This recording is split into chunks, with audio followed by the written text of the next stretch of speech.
And welcome to episode 24 of Kayfabe is Not Dead. I'm your host CJ, and today we got the one, the only, Dapper. What's up? Not much, man. Just living the dream. So, those of you who have not been following, we did a predictions episode, and I'm not gonna bury the lead. We're just gonna spoil it right away. Uh, our champ is a no-show. He's using his new newly found clout to just like bail whenever he wants, Yep. and that's Jess. Our I didn't know. I didn't know we had Brock Lesnar on the podcast. yeah. I I mean, mean, let's we just. can, we can we can get into that when we get to Raw. But if you're tuning in for the first time, this is go. We're going to be recapping TLC and our predictions, which was essentially a tie the whole way through. Yeah. uh, and But if we have time, we will go over the fallout of a very interesting episode of Raw.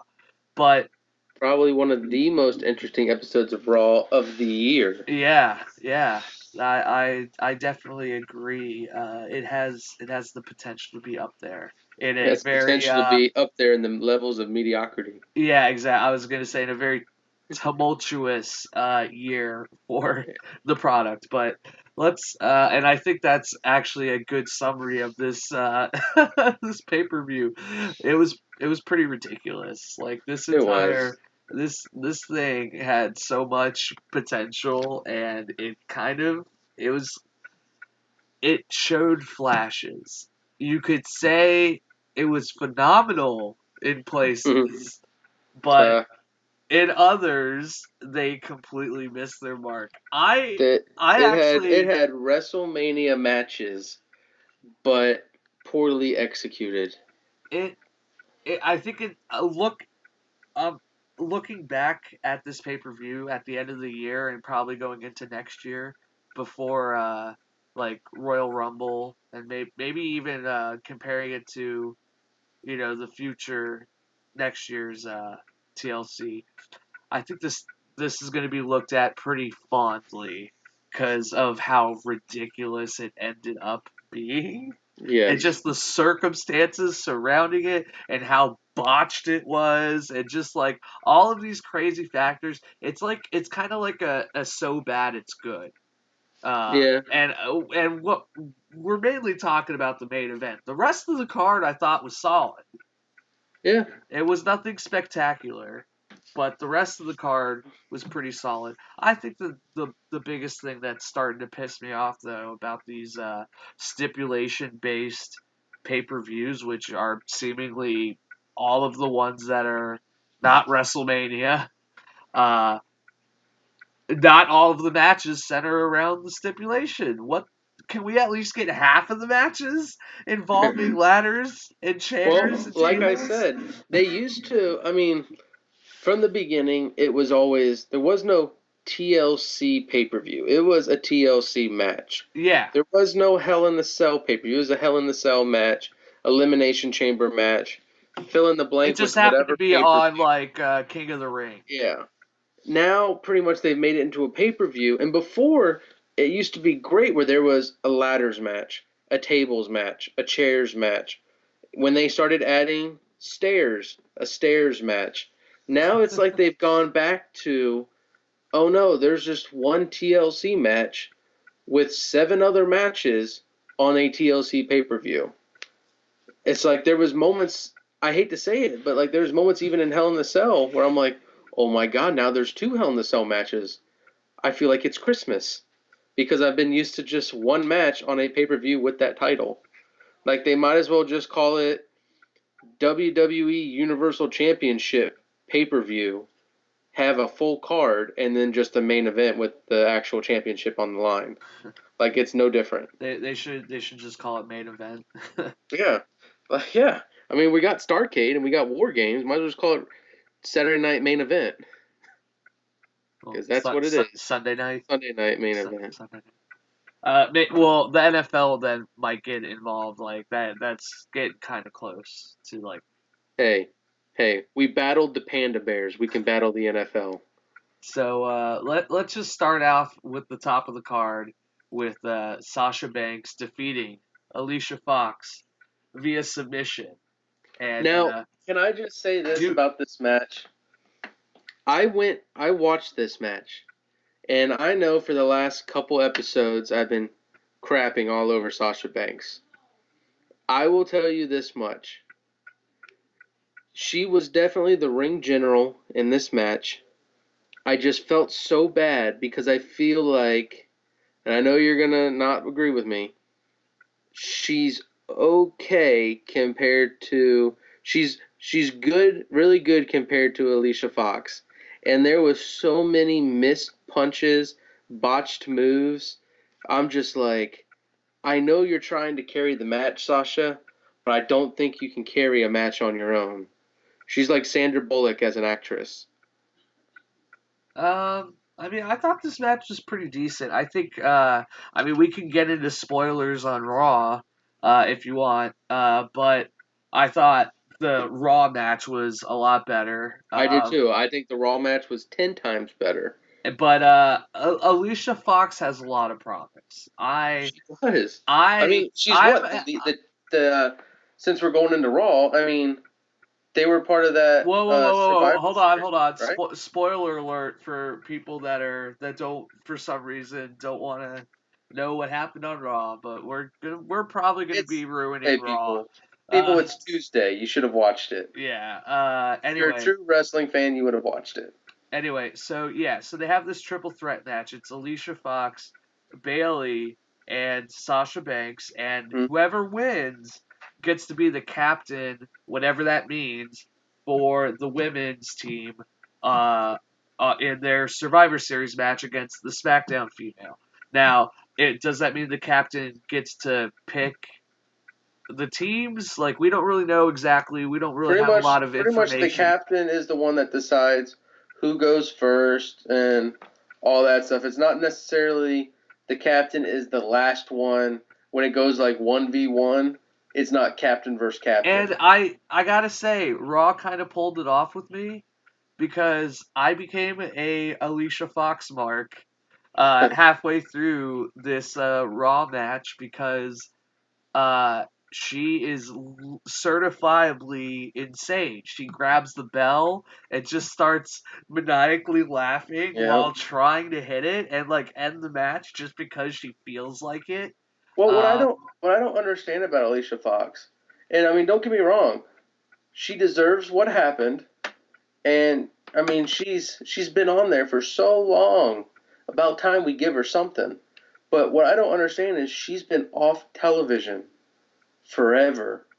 I mean, she's basically been in mid card hell like 90%. But like not even mid card hell, like curtain jerking. Well, it's the women's mid card hell, which is if you're not the main four, you're not there. You're in the back locker room. If you're in the women's mid card or the 205 mid card, you're basically not on TV unless you're on like main event or whatever. You're benched and you're only there on house shows. And a lot of the tag teams. You could definitely throw the tag teams in there too. The mid card hell basically extends to everybody that's not in the main event kind of picture, like the IC title or the But what I'm saying though is like she's been off television for so long. She could have reinvented herself. But I mean, she's been on 205 and stuff. Yeah, but that's not like a mainstream. Like she could have trialed things. I mean, she's been feuding on and off with Sasha for like 6 months now, and I've actually liked a lot of their matches. The TLC match was not great, and you know it's pretty predictable with what Sasha does, but. That factored into what happened with this match, and Alicia's craziness and unpredictability directly countered both Bayley and Alicia Fox. This match Sasha Banks, and this turned into a showcase before Fox, she mocks Bailey in a brilliant taunt right behind her, and then Bailey to bellies her, which essentially kills Bailey out of the rest of the match. Mm-hmm. And then she just, like, I guess the announcers would say she's apparently twice as strong as Sasha, and just Well, out. I mean, everyone's twice as strong as Sasha. Well, I got to imagine that Sasha's stronger than Bailey. Bailey's I don't probably think so. Bailey's bigger. Bailey and Sasha's the smaller. Sasha's the Rey Mysterio of the I think locker Alexa room. Bliss is technically the smallest one. Okay, but I mean, it's literally hair extensions that outweigh each other. Yeah. But anyway, so yeah, Alicia Fox is essentially insane, and I'm okay with it. The match on the pay-per-view was Yeah. whatever. Well, I mean, it was a kickoff. It's Moving what do on. you expect? So then we get our other women's match, and I gotta say, this match was fucking awesome. I actually like the majority of the women on Raw, probably on Yeah. SmackDown too. If I go through the just like the entire roster, The television roster, not the actual women's roster. yeah. Uh, every single one of these characters has a lot of potential, and I really hope that they get their act together, because Emma, she threw down against Asuka. She Asuka did did. not have an easy time against her, and Emma showed this cunning, uh, devious, manipulative side to her. And she took advantage of, she's an opportunist. She took every opportunity she could to get a leg up on Asuka, and Asuka had kind of a tough time, and it was the same in their Raw rematch. The finishes were exactly the same, Asuka Yeah. lock, but as a feature for Asuka as an opener, I think this was handled a million times better as a match itself, Then or Shinsuke's. than Shinsuke's. Exactly. Yep. I don't know if that means Asuka's just more comfortable with the main roster style. If I mean, I kind Shinsuke's of wonder if if. Shinsuke's still trying to figure things out, or if it's Dolph and Emma, if that's the difference here, or what. Well, But that's what I'm wondering is because I've been listening to other podcasts and other interviews and things from people way more educated in the pro wrestling business than me. But like, it seems to me like with New Japan, Asuka was a star from the get go, when Shinsuke really was kind of like the Cesaro, where nobody really cared until they had like the Wrestle Kingdom match. And then it was like, oh my God, who's this Shinsuke guy? And then like he got big overnight, and then it's kind of like now we're gonna throw him into WWE.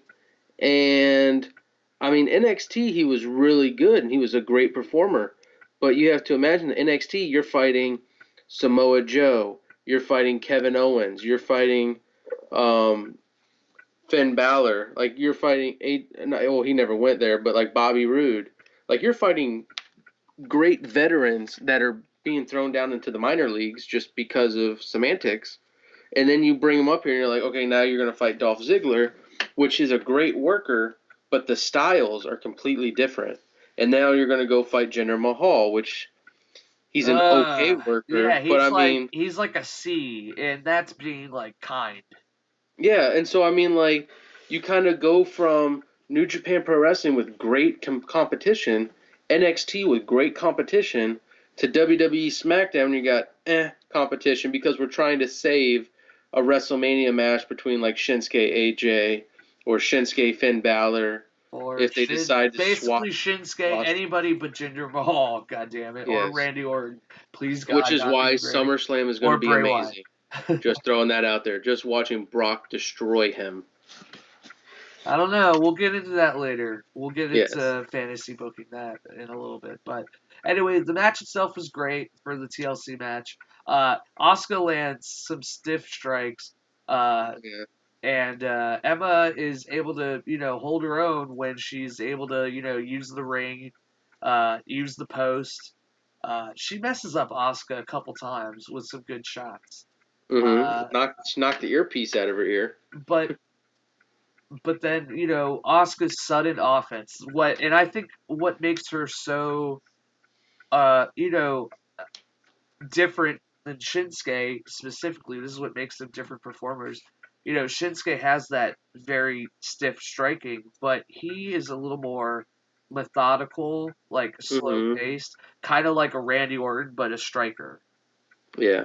Asuka, she just explodes like more of like a Brock Lesnar kind of thing, where she Yeah. just like she'll go back and forth, 0 to 100. but she's also a good worker. Like she'll take some shots and she'll tell a good story.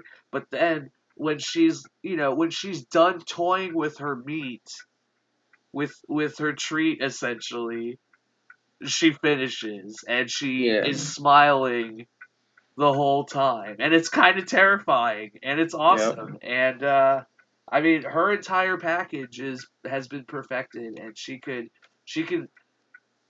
I hope to God they just let her keep winning until she gets the belt.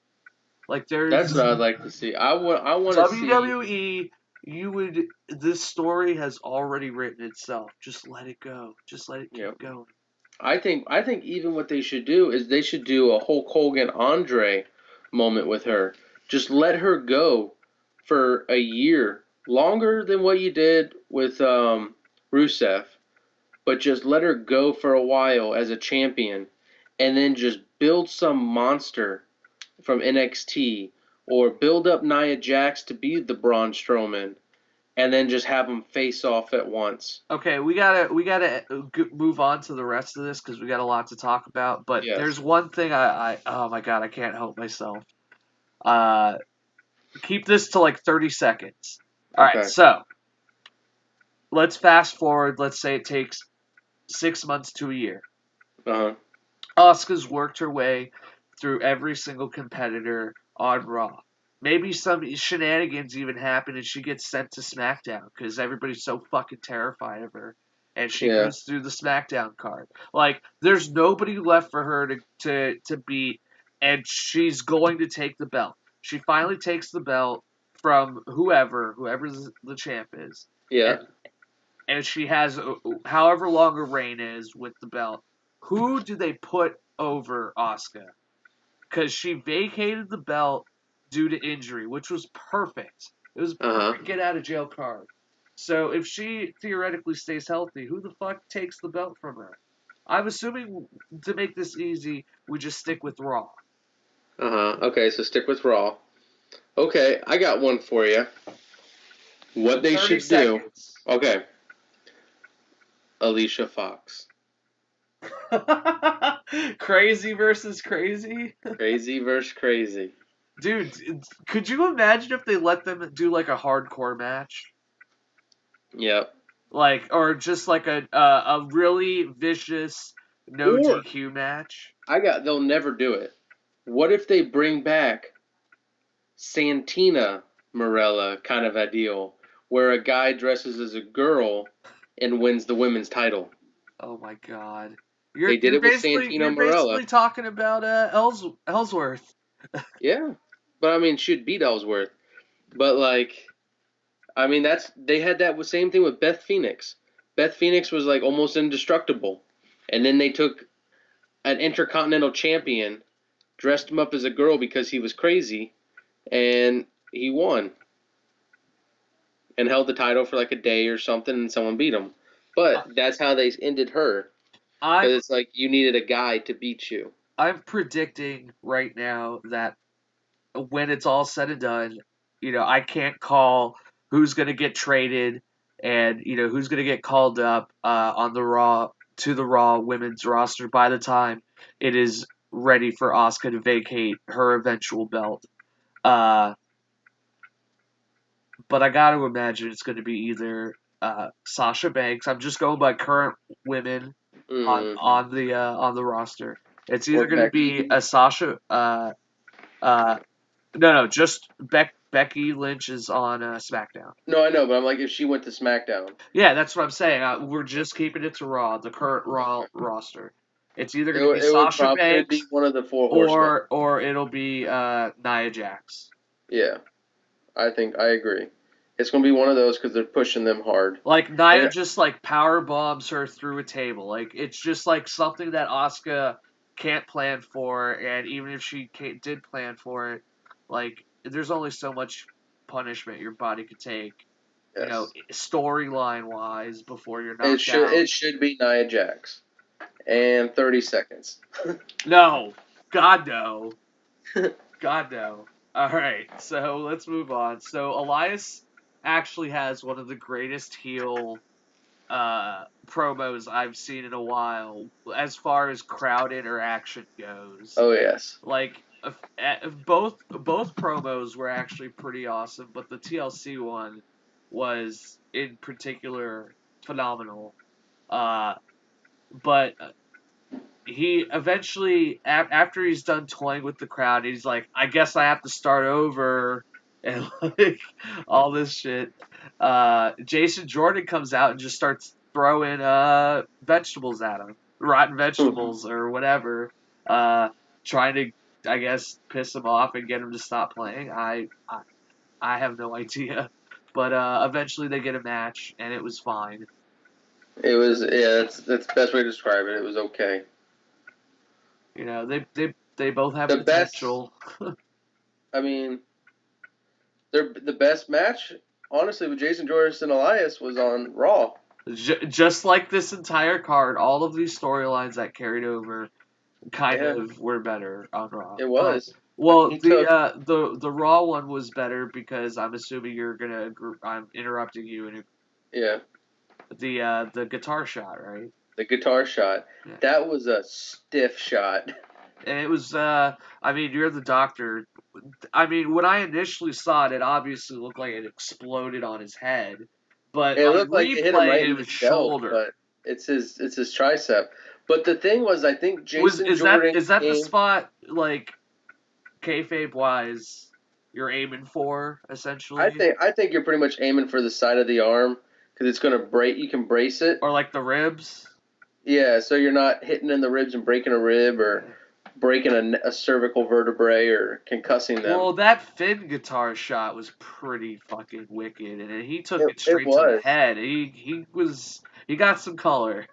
Yeah, but like, because the idea is with the guitar shot, you're supposed to take it from the base of the guitar, like hit them right in the hollow part where it's like particle board kind of deal. Like, not I saying that wonder, it's not going to hurt. do they actually make guitars that are playable that are like demoed for that kind of thing, or Well, do they I'm swap, sure. the guitars when the I don't campers think they aren't? swap them. I think they probably give them like the Walmart brand Mark II guitar. That's like just $30. It's like plywood. Yeah, and That's I mean part you're of his supposed to gimmick. hit He them. sucks at guitar. His guitar sucks. It's Whatever. like you're supposed to hit them in the, I don't know what it's called, but the actual box He of the he's guitar. using priceless like 66 fenders. Yes. uh, But also, if you notice those two chair shots, he swings them like a baseball bat. So you're getting hit with the side of a guitar. And every time I feel like the people coming at him run quicker than he can swing. And he's pretty much hitting them with the neck of the guitar. Like the whole guitar was intact when it hit Jason Jordan. And it just broke at the neck. Meaning like he hit him with the solid piece like a baseball bat. yeah, it probably really hurt. Yeah, but like you saw the bruising. Yeah. It was on fire.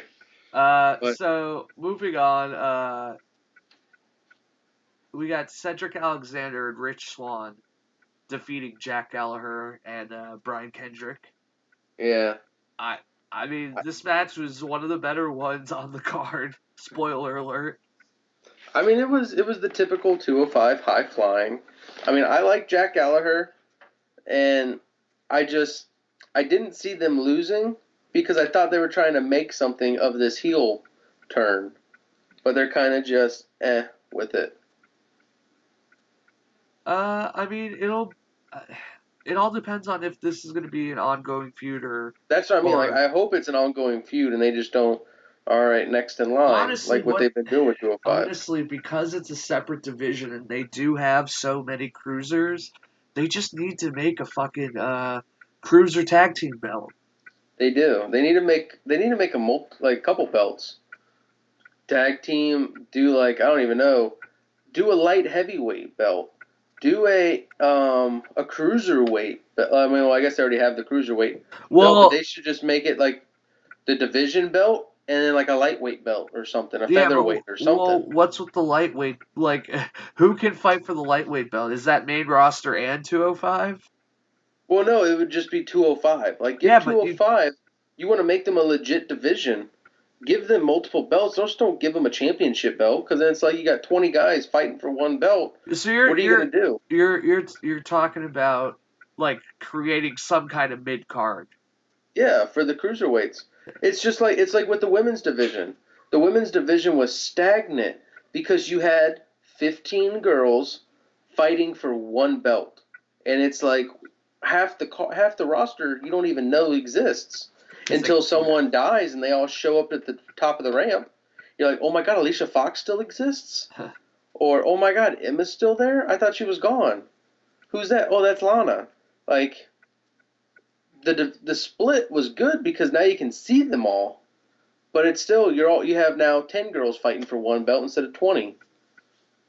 Yep. Like they need to do something with it. And I'm hoping the Mae Young Classic expands it, and I hope with the European title, and I'm sure they're probably going to throw something else in.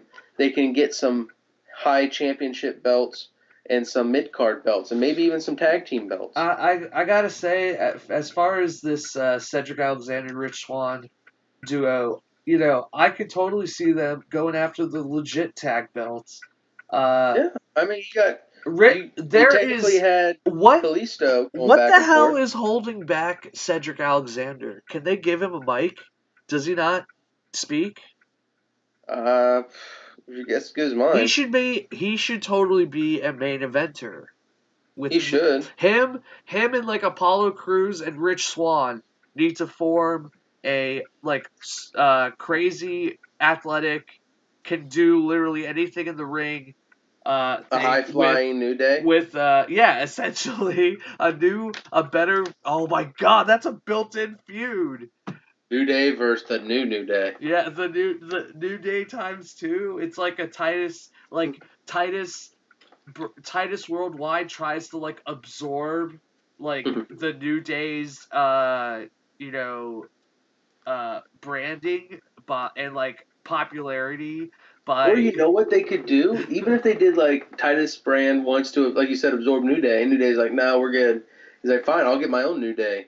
And then he has it's like the Dark Day. Survivor series, Yeah, like like they pretty create much their own version of New Day. yeah, pretty much like Road Warriors and Demolition. What Like does Tozawa do? Sazawa, he's the cheerleader mascot. I mean, Dude, honestly, they should totally WWE. If for some reason you're listening to this, you don't have to call them, the New Day. That's a terrible name, obviously. You don't yes. even have to tie this to the New Day in any way possible or reference the pretty similar construction of the team. But you got to admit, all three of those guys are pretty awesome, and they're not doing anything.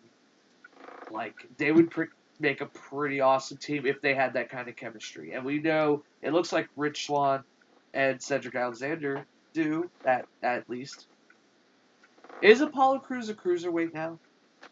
Uh, I mean, I'm sure they're probably going to throw out there. He's like, oh, he's 220 or like 215. That's what the light heavyweight Yeah. belt needs to be for. Anyway, moving on, we got Alexa Bliss defending her title against Mickie James. It was tough, man. I had to swing for the fence. I had to swing. Yeah. Yeah, so this was your first mistake. There was no way in hell Bliss was going to lose this. The match was Honestly, pretty decent, but I think the finish was kind of underwhelming. I expected a title swap just to be reclaimed on Monday. That's honestly what I expected. I expected this to be the give me, like John Cena 16 time. I expected this to be the Mickie James tying for the 7-time women's champion, just Yeah. to lose it again. And then, I mean, I thought overall it wasn't a bad match. I thought it was pretty good because, I mean, they're both very talented wrestlers. Like you said, I wasn't a fan of the finish just because it was a stereotypical heel finish that Natalya has perfected on SmackDown by pretty much just distracting you, grabbing you, ramming your head into the turnbuckle, And then getting the and getting the roll up pin, or the the finisher. the sharpshooter. Yeah, like I mean, it was. Once I saw her grab her and throw her head into the turnbuckle, I'm like, well, there went my title. Well, okay. I do love Bliss. I wish Jess was here to defend her a little bit, but I mean, the DDT is a little bit of an underwhelming finish, but I don't think so. a girl I think her her and Bobby. size, there's I only think so her. many things she can do. I think her and Bobby Roode are bringing the DDT back. Well, I think. and also Mickie James's finisher is a Yeah. DDT. Yes, it is. It's a Mickey DDT. I thought she also had like a roundhouse kick kind of thing. She does like some type of Pele looking roundhouse kick. Because Like she I has don't the even know. flare. She has the flare I don't understand on her bell bottoms. And Yeah. she always tries to set up the crazy kicks. Yeah. I Uh, just wish they would allow her to land the Mickey DDT.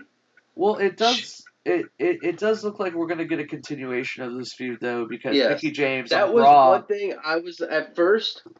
I'm like, the match is over. Alexa Bliss leaves. Mickey James is still in the ring. I'm like, wait a minute. Is she retiring right now? And then like you see her crying, you see her saying like, "Thank you guys so much," and I'm like, "Oh my god, did not see that coming." But then she comes back being like, "This isn't the last time you see me go for that title." I'm like, "Okay, the feud continues.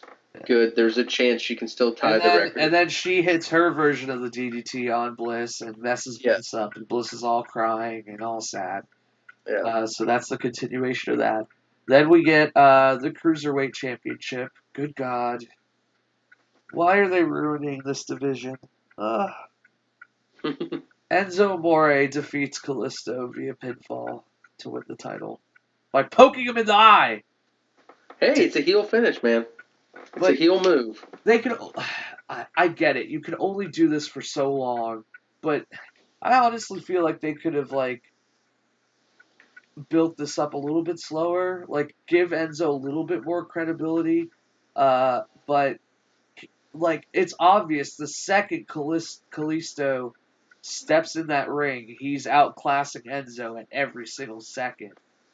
And now Enzo has has basically this bodyguard faction. He's paying all the other heels in the division to essentially do whatever he wants. It's his own version of the Miz Taraj, uh, except it's like half of a division.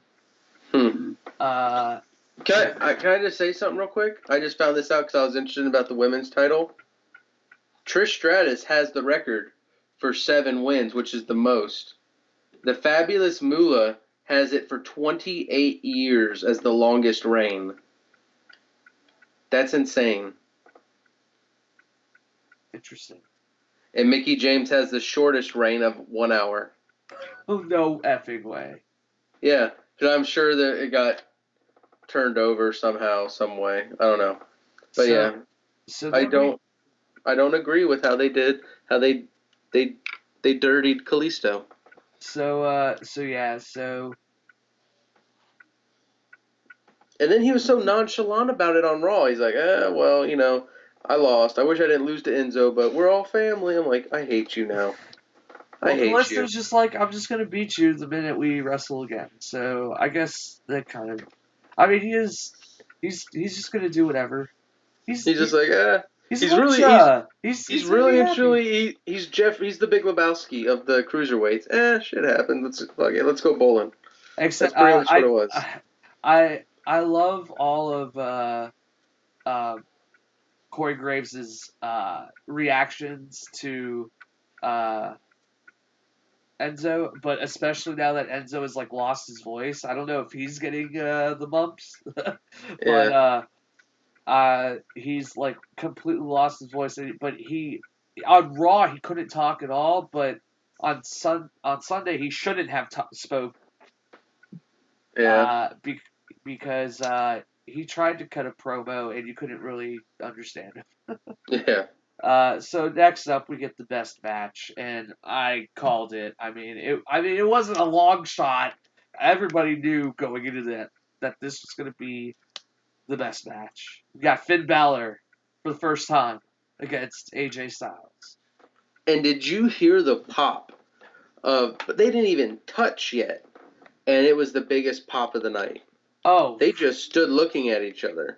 It was almost as big as Shinsuke and AJ looking at each other. I believe it was WrestleMania. Shinsuke didn't debut until after WrestleMania, right? Or whatever it was when like But they had the stare down. They did. yeah, Have the that. stare down. It was at a pay-per-view. I can't remember which one. Yeah. But it was that big of a pop, if not bigger. I mean, Uh, people were on their feet. and you know what? This was electric. Not to like deflate everybody's sales, but oh my god, I thought and I knew it. They had a little bit more. I just feel like for some reason they had to hold back. I think so too. I think they had to hold back to make it so that the main event did not get overshadowed.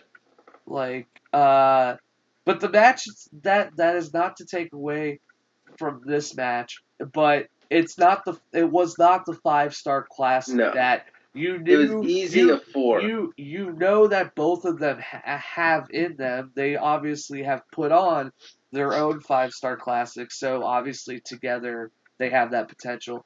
But I agree, it was definitely 4 stars, or at bare minimum a strong, like 3.8 or whatever. Yeah. You're splitting hairs, but yeah. Yes. That coup de grace was brutal. Yes. AJ lands some great offense, but everybody had to know that the Raw guy was going to win on the Raw pay per view. Yes. But then that too sweet at the end. Come on. What a curtain call. What a kayfabed. Even though WWE is like fighting a war kind of against the too sweet with the with the stuff and the Bullet Club, Yeah. or I should say the Elite more specifically, but. Anyway, that was definitely the best match of the night. Definitely the loudest pops. Yes. Even though the main event did get some crazy pops. Well, it was crazy pops because of what happened. Yeah. They spent probably, if it was a 30-minute match, 4 minutes in the ring. Everything else was outside the ring. But it was just another great. It was like a great teaser for if hopefully AJ could wrestle for a while. We know Finn hopefully has a long career ahead of him, but AJ's getting up there. But hopefully this is just the sign of things to come. And this is like the first in like 5 matches that they have. Well, I mean, he said it on his after the pay-per-view, whatever, Talking Raw or whatever. He said like this won't be the last time you see me and Finn in the ring. Yeah. So. I mean, could you imagine a 3-way for like a championship? Crazy. Finn, AJ, and Shinsuke. Yeah, they should have already been doing. That has to be a WrestleMania moment. I mean, they should have already been doing that. He should have, but I mean, the club should still be together. Like, it should be a giant faction destroying everybody. Those are all the best wrestlers. Then you got the Shield reunited. Yeah, because singles matches didn't work out for them. Couldn't you imagine having the Bullet Club versus the Shield? I think if they ever did do the Bullet Club, or even if they just change it to the Balor Club. Whatever, dude, just make it the club. Yeah, Whatever. or they could do it that way too, or the Brothers Club, since they're all about brother this, brother that. But like, they would have to get the Shield going for like another couple years again, being the indestructible force, and then just bam, the Dude, club. well, no, you could make it like an Avengers thing where the Shield only comes back together when it is necessary. Then they can like go off and do their own things. I don't think you have to break them up every time I by don't. I one don't of even want them to see that. turning heel. I want to see the Shield stay together, and then just be kind of like how they were. Dean Ambrose sitting at sidelines while Roman Reigns and Seth Rollins go for tag championships. Or Dean Ambrose wrestling for the Yeah, U.S. well, title while they sit at you ringside. don't have to break them up, but what I mean is like in WWE's and by extension Vince McMahon's brain. Uh, Well, yeah, it's more expensive to buy 3 shirts of 3 wrestlers than the Shield shirt of No, 3 wrestlers. for whatever reason, I don't know the reasonings, but for whatever reason, Vince will does not like giving guys singles pushes that are part of factions or three-man tags. It's either they have the tag belts or one of them has like the main belt, like the Well, I mean, you universal had the title. 4 Horsemen. You had D-Generation X. I'm talking about the current era of Yeah. WWE. How many times has that happened since the Attitude Era? I mean, Or really, just the Shield because Dean Ambrose was U.S. champion, while and they were the tag and how champions. often was that? That was just them But of no, a no, faction. but what I'm saying is how long was that? Was that an It was extended pretty period? long. I think Dean Ambrose was going for the record for longest U.S. title, Yeah. I believe. And then I mean, the Shield lost like Roman and Seth. I think lost it sometime, but before that. But I got to take this opportunity to apologize to our audience though for giving them the idea that the Bullet Club versus the Shield has any possibility of happening. There's not a chance in hell unless Triple H somehow, is involved. yeah, decides to do it. Like he takes I mean, over hey, and does Triple an H is NXT apparently invasion. They've already done that, but Yeah, Triple H, I mean, he's doing house shows. He's coming back. He's getting ready yeah. We'll for see. his WrestleMania moment. Does he come back? Is he again the catalyst of the Shield breaking up? We're getting way too ahead of, or, we're getting way or, too ahead of ourselves. Let's actually talk about the or TLC now. even better, real quick. What if he comes back as a Balor Club member? Huh? Just, just saying. You got the Architect versus the Cerebral Assassin. Shield versus the Club.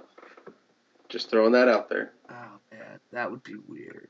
It would be amazing. That would be He weird. already wears a leather jacket. I mean, come on.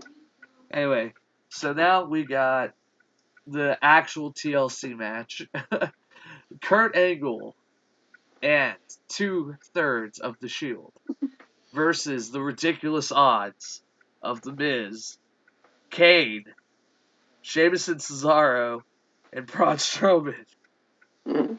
Uh, this match was a convoluted mess. It was a glorious mess. It was the only thing keeping Jess's future as champion alive. Yeah. I mean, Just because he thought, and it was a fluke, he thought we said Braun Strowman was out from injury, so he switched. He wouldn't have switched beforehand. when the hell did one of us say that? Jess said it during the pay-per-view. I'm like, so Jess, you're going with the Shield, right? And CJ's going with the Miz Taraj, +2.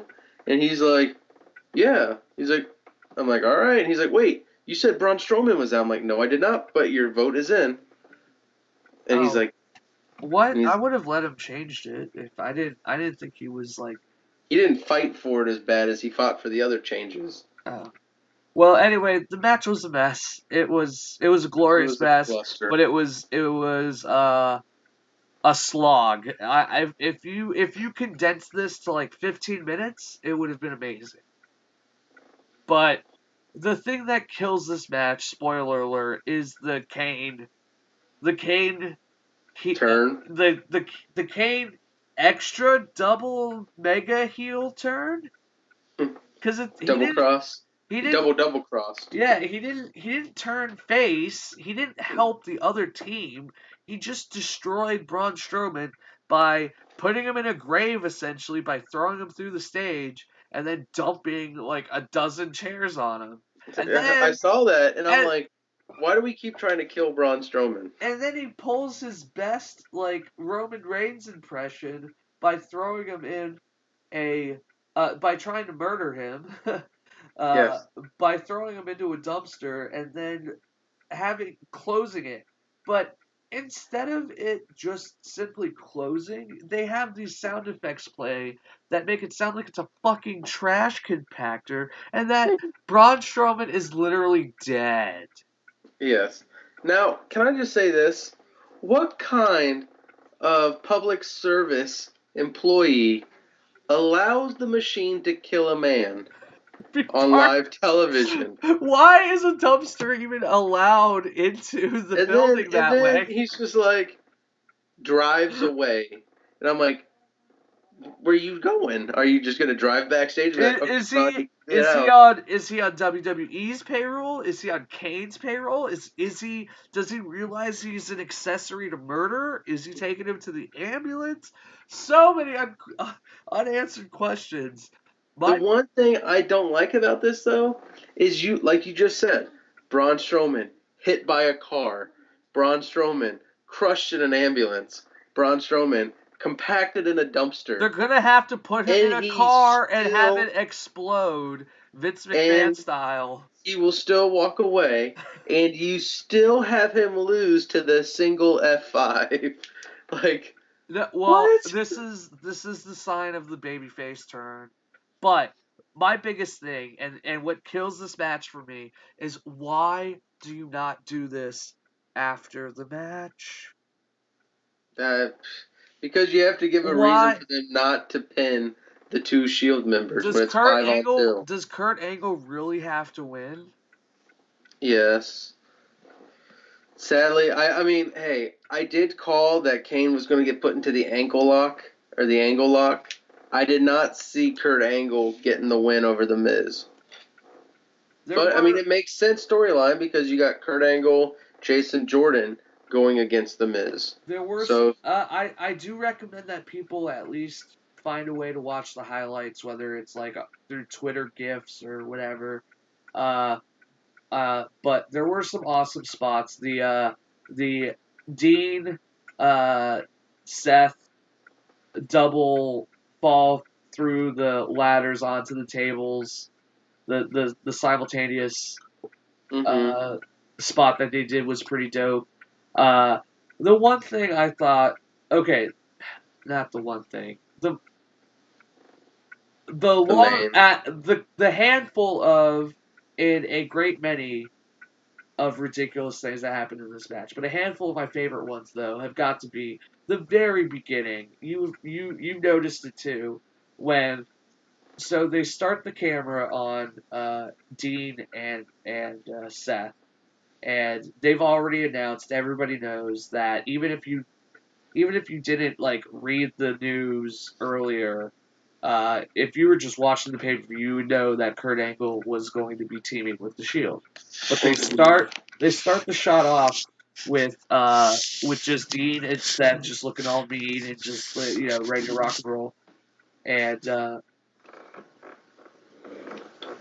uh, and then they pan out while the Shield's theme is playing, and you see fucking Kurt Angle get into frame, and he has the most shit-eating grin on his face. Yeah. Like, he's just like, I don't know whether to call him a puppy or like a dad or what, but You just he look like a just proud dad. yeah, he just looks so happy to be there. He's just like I'm wearing and he's wearing the shield vest, which was that's what really made it over the top. Like if he was wearing like his normal singlet, like the USA singlet, then him having that shit-eating grin would be fine. But you got him wearing the bulletproof vest, and you got Dean and Seth looking like they're ready to like go to war, and Yeah. he's just all smiles. And then you find out why. You find out why he's all smiles. And it's real. He literally takes one bump, and then he misses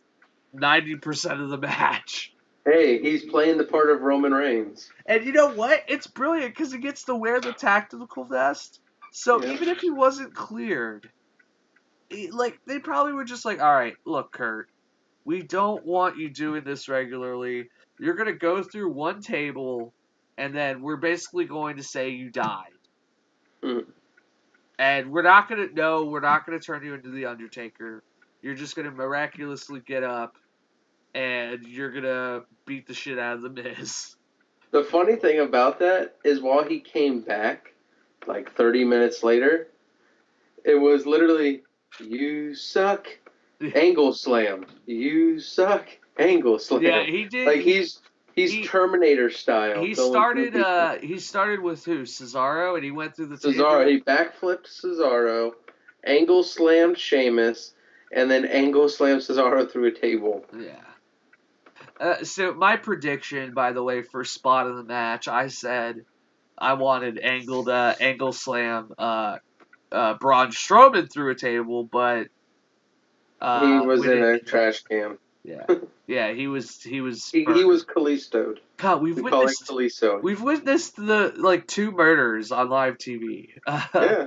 WWE. Don't forget about Sister Abigail. Yeah. Oh yeah, that too. 3 murders.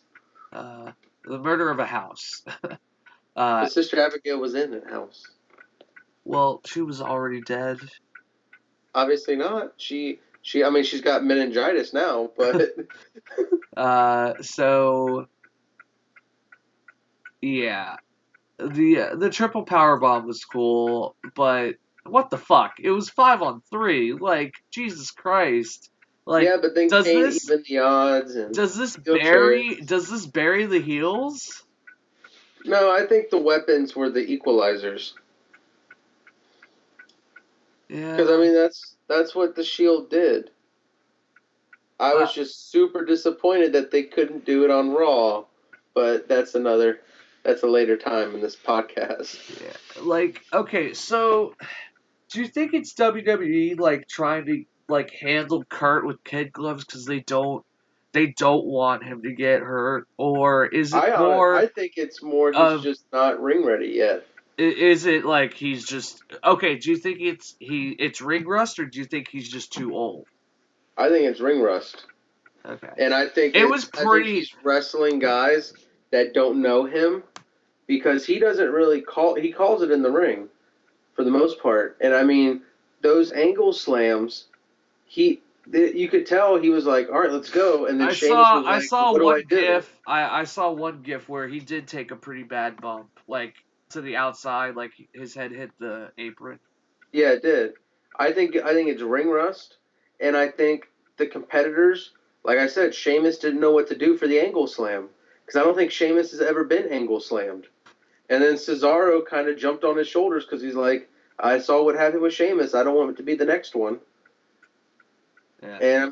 And Angle just does his thing, and they had to be like, oh crap, we don't know what to do because nobody's used to calling it in the ring anymore. Yeah, so you got the Kurt Angle rust, and the whole inexplicable he dies and comes back, and then you on top of that, you got the Kane Braun Strowman. Oh, Kane, he's just like fuck it.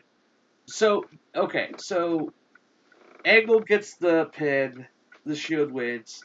We cut to the fallout on Raw.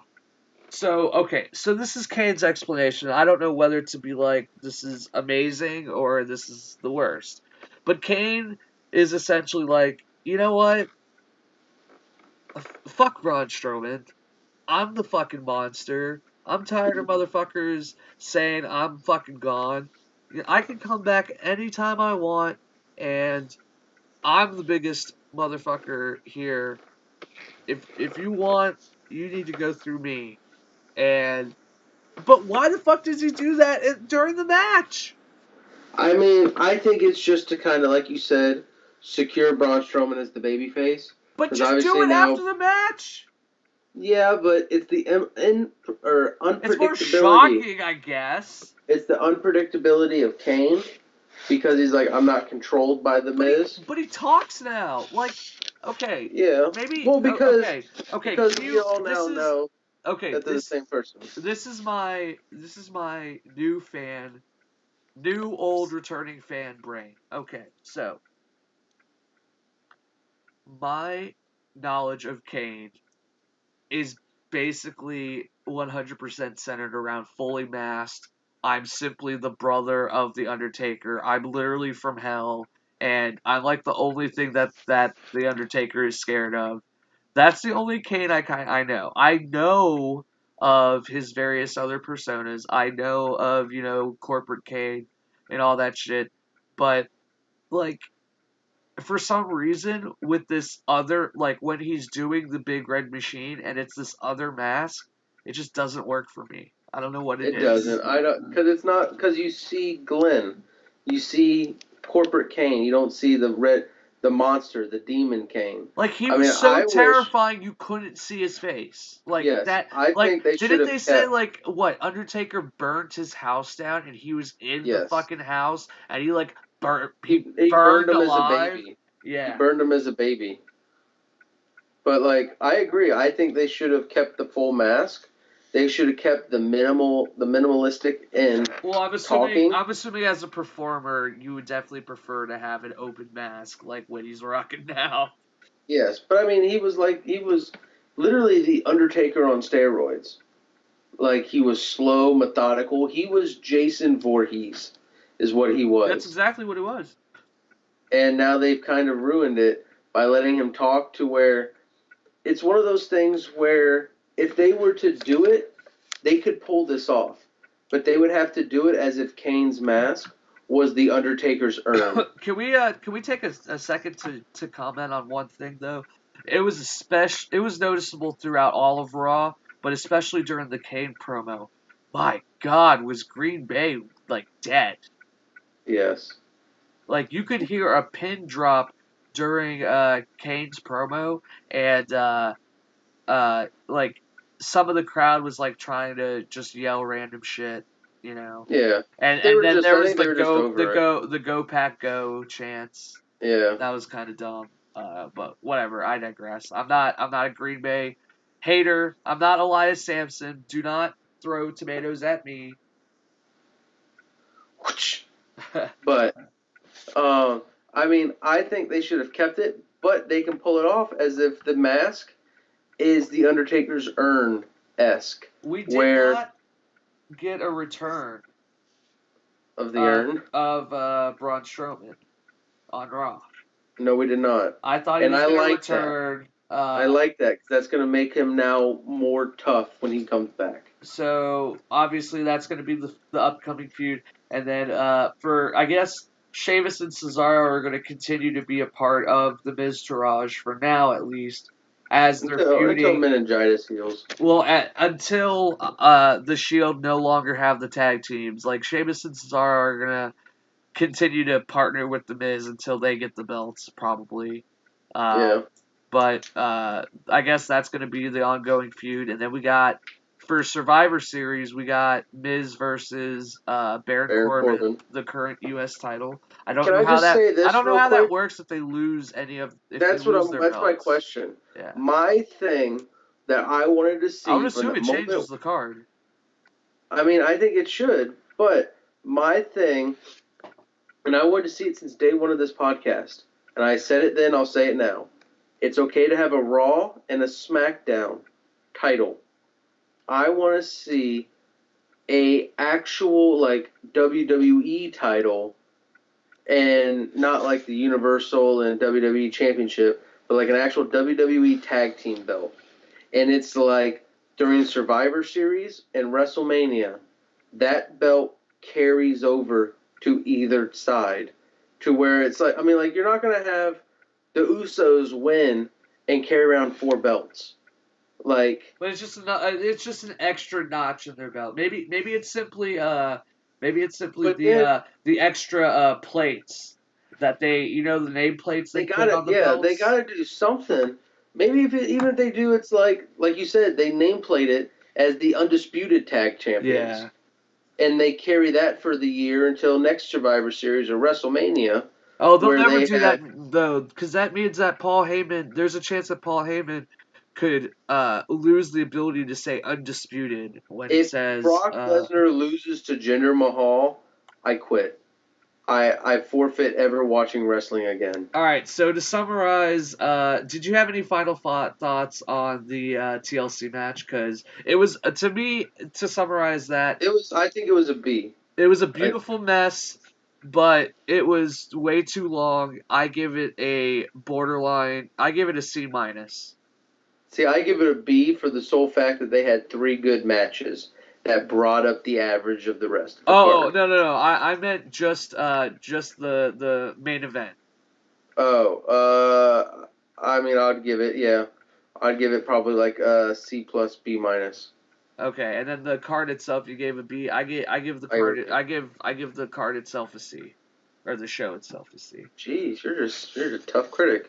What is it, Simon Cowell? Well, WWE is losing my faith lately, but hopefully with this crazy Survivor Series shit, we it's a sign that the writers are alive and they're giving the ability to do some shit. So this is my first Survivor Series ever. I have no idea how this shit works, but It from doesn't work like it's happening right now. okay, so that was my biggest thing. From the context clues I've been getting online, mainly through Reddit, uh, it seems like this is essentially their version of the Monday Night Wars. Like, this is Yes, Invasion. This is how they're. it But this is, is the but it's first time Survivor poorly Series has done executed. this.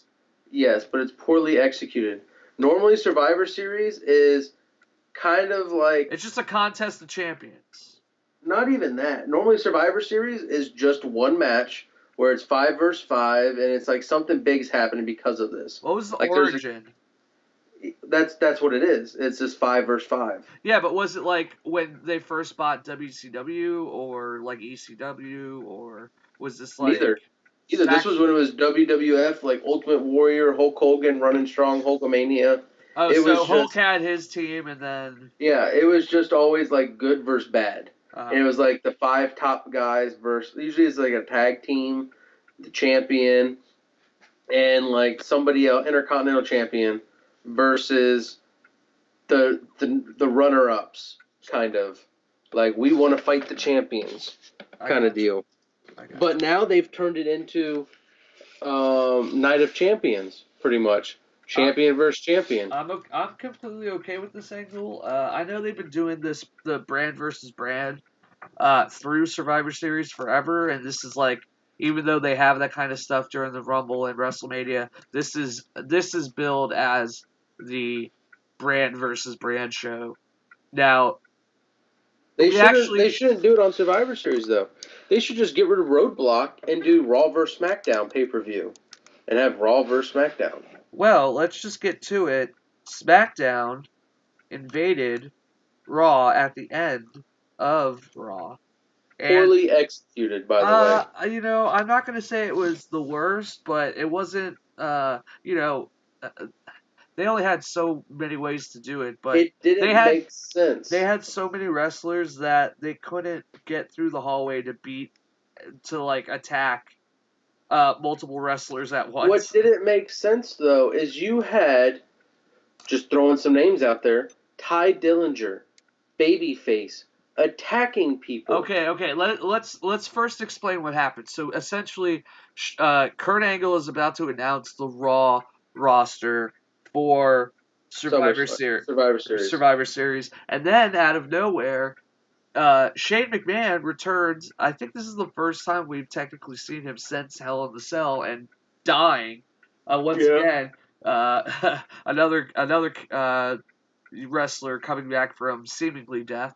Uh, but he makes a shield like entrance from the audience, and he kind of is really weird about it. But he says like 3 or 4 words to Kurt, and he's just like invasion.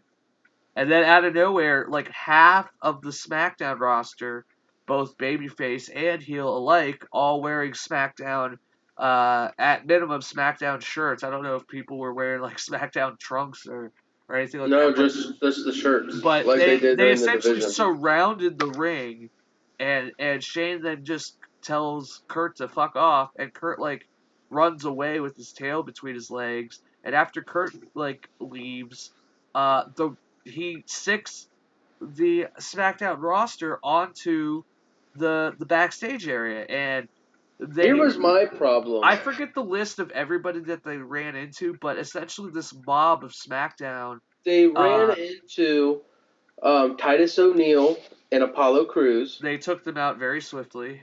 Then they ran into some random intern backstage, where Baron Corbin took him out because he's a coward. Then they knocked over a TV. Then they went into the locker room and took out Finn Balor, and a couple others. I don't know who they were. They're just random bodies of like nobodies. Oh no, it was Finn Balor, and I think the Bullet, like the. Yeah, I think AJ got a couple shots in on the Good Brothers. Yeah, the brothers, and then they had Curtis Axel. Gallows and Anderson, aka the Club.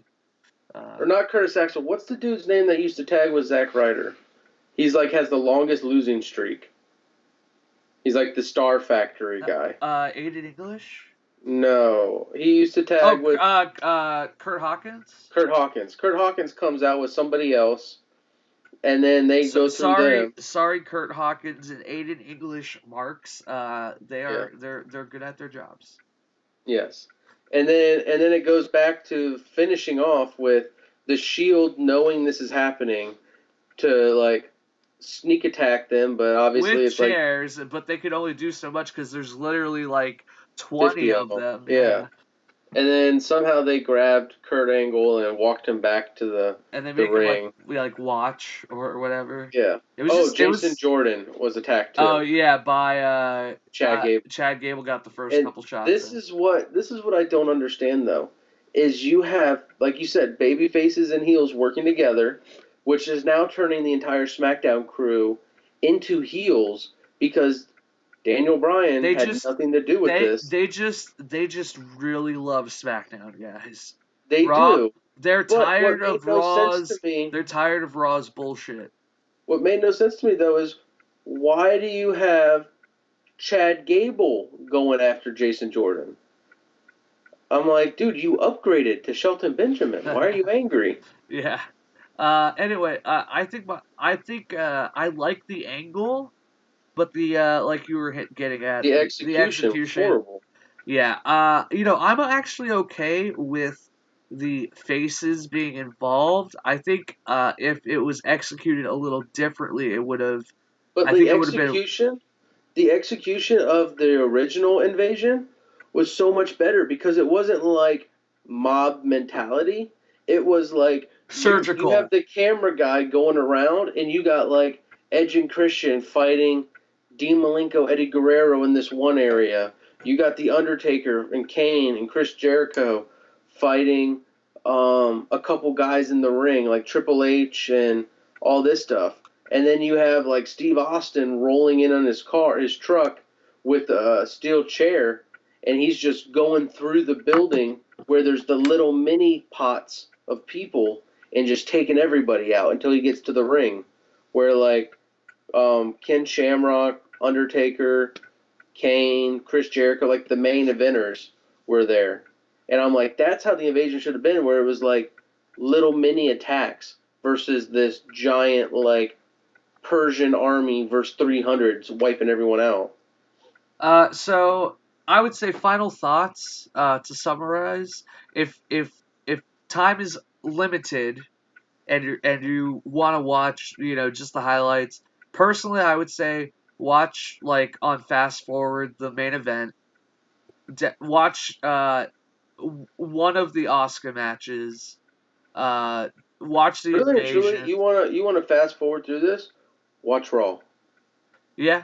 Watch the main event of TLC. But definitely watch the Finn AJ match from start to finish. I will say that. The Finn AJ match, the TLC match, and then watch Raw. That's all you need to watch. But if you put Raw and those two matches together, A pay-per-view. A+ pay-per-view. Yeah. But let's see how Survivor Series plays out. We are probably not going to be able to get a SmackDown episode in this week. We will probably save that for next week. We will see. Let me say this. Spoiler alert, since this is Tuesday, SmackDown wasn't worth it. Really? Not worth the pay-per-view. Not worth the podcast. Can you at least spoil this for me? I don't know if Yes. you got to this part. But did Raw retaliate? No. Really? Oh, well, here, let me give you a little quick synopsis.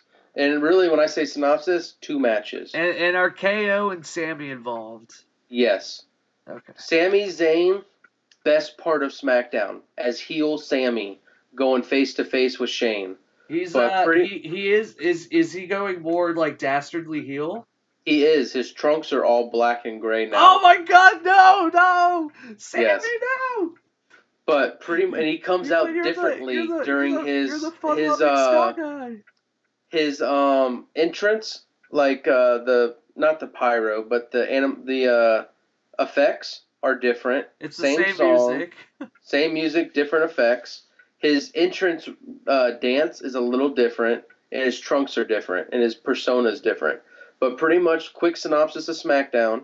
Daniel Bryan had no idea what this invasion was going on. He's like, "Why did you do this? You've kicked the hornet's nest and all that stuff." And Shane's like, "Hey, we gotta do what we gotta do. I'm raised to punch first, ask questions later, all that crap." Pretty much, you got best line of the whole SmackDown is Daniel Bryan has Charlotte, Becky, Naomi, not Nia Jax, Tamina, Nia Jax 1.0, and Lana, and there was another Carmella. So like the 6 girls, the whole division. And pretty much he's like, "Congratulations, girls, you're all going to be on Survivor Series." Lana comes forward, he's like, Daniel, there's 6 of us." "Oh, there is. Lana, you're not on it." And then we just continue his speech. And I'm like, wow, that hurt me through the television. But pretty much they had a fatal 5-way. It made it look like Tamina was going over. But Becky Lynch went over to be the captain of the SmackDown women's team. Yeah, SmackDown's probably going to beat the Raw women. I think so. But pretty much they had that. You had AJ come forward to go against Jinder Mahal, but pretty much they were like the Singh brothers. One of the Singh brothers actually had a match against AJ, and it was over in like a couple minutes. He lost to the Calf Crusher. The Singh brother tap. One of the Singh brothers. The way you said it for a split second, I thought you were saying AJ lost. You were implying. Oh no. Yeah. Pretty much it was like Jinder Mahal was out there with the Singh brothers. AJ comes out being like, "I want to go," and then pretty much they're like, "You're going up against Singh brother number 1." And is he really gonna have to fight his way to? I think so. And pretty much because of some things that happened pre-belt. Oh my God! Could you imagine if AJ won the belt right before Survivor Series and he gets to fight Brock? That would be so much better. Holy shit! That is not gonna happen. But it's not. But pretty much Jinder and the other Singh brother number 2. Why are you wasting AJ Styles? Because they have nothing else to do. But Jinder Mahal and Singh brother number 2 got sent to the back because they're like, "You're gone." And then AJ destroyed the Singh brother. And then pretty much... What happened with KO and Sammy? Okay, so Sammy went to Shane. He's like, "You say that, like, I hurt you by saving Kevin Owens, but I'd do it again." And he's like, "And if you get in my face, Shane, I'm gonna destroy you. Like, I'll break you right now." And I'm like, "Oh, I love this Sammy with an edge." And then pretty much they're like, "Okay, you're gonna fight." He's like, "You're not gonna fight me tonight, Sammy. You're gonna fight Randy Orton." And it was a great match. So watch that. And it pretty much, because you had Sami Zayn give the low blow to Randy Orton last week. Randy Orton, Kevin Owens ran out to try and interfere with the match to distract the ref so Sammy could get in like a heel win. and all it did was Randy Orton was already facing him. Sammy turned right into a low blow. And then the freeze frame look on Sammy's face was like all twisted and warped. And then he took a kick to the face and an RKO and lost. But it was like a double turn on the heel kind of So thing. did they say anything about what they are going to be doing for Survivor Series? Yes, he said he came out to Shane and is like, "Hey Shane, I know we've had our differences and all that. I'm sorry I had to save Kevin Owens, but me and Kevin Owens would like to put our hat saying we would be glad to work with SmackDown, representing SmackDown in the Survivor Series." And Shane's like, "Yeah, I appreciate it, and I am very pissed at you. You guys will not be on my Survivor Series team." And he was like, "I wouldn't do that, Shane, because I can break you right now."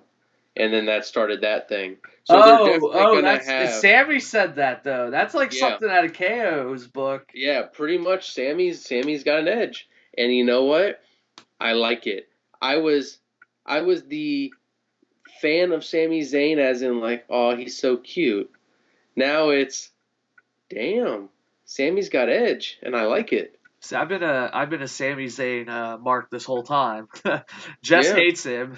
It'll be very interesting to hear his thoughts on the heel turn. But yeah. But I mean, that as was pretty much SmackDown. if this gets Sami Zayn more screen time, then I'm 100% for it. I think it most definitely will. I think we might, hear me out, and I hope this is just a prediction. I would love to see KO Sami Zayn go for titles, tag titles. What I want to see is a build to WrestleMania where they slowly, whether it should be for the WWE Championship, but it should basically be the Festival of Friendship 2.0, except it includes a belt. So like Yeah.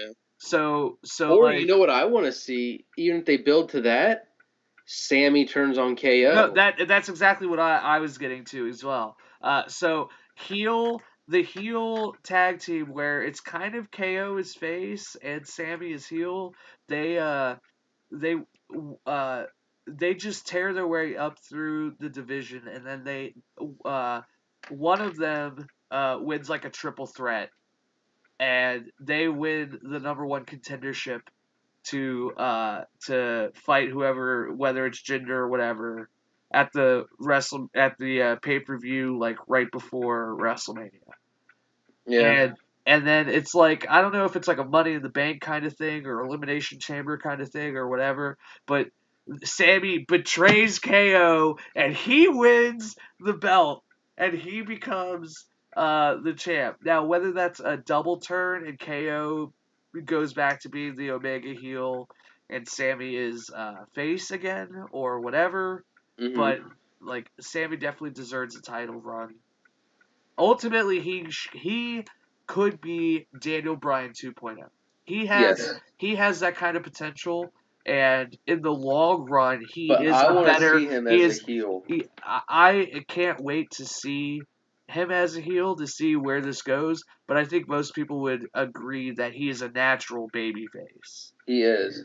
But if you haven't watched SmackDown, which I recommend you watching it, for the since you're such a Sammy mark, just to watch Sammy as a heel, because you'll be like, oh my god, this is my Steve Austin. It'll definitely be interesting to see the continued saga of the Sami Zayn turn. But with that said, you got any closing thoughts? I mean, pretty much like I'm sorry guys, I'm sorry Kayfabers, I let you down. I had to swing for the fences on the Mickey James, but if I didn't, it would have been pretty much me retaining the title because it was identical cards from what we predicted. But Well, I tried to be a true champion and give it all I got to try and go against the grain. But I hate to say it, your two-time longest reigning prediction champion had lost the belt to Jess, who is now the tying me for the two-time champion. well, we still need to debate the length of your reign because for some reason I distinctly remember having multiple either multiple reigns or something. My head's a little blogging about that. You had one reign, and it was long. It was you broke Jess's record. I will give you that. You broke Jess's record for the longest reign, and then I broke your record by one pay-per-view. Anyway, we But that's just semantics. Let's move past that. That's in the books. Let's turn the page.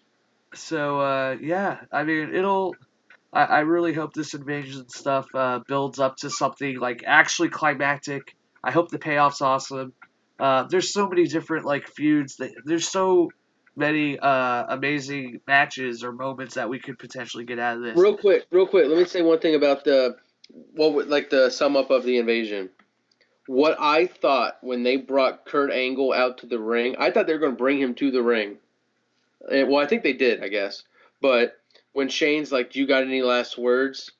and I wanted him to take the mic, and he's like, Give "I me the got mic. one." He's like, "I got one thing I want to say." Yeah, what's that, Kurt?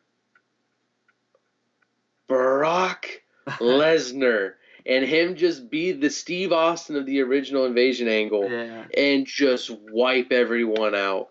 And Yeah. Paul Heyman being like the Lana. Everybody Brock, everybody was crush. saying he like immediately left after his promo.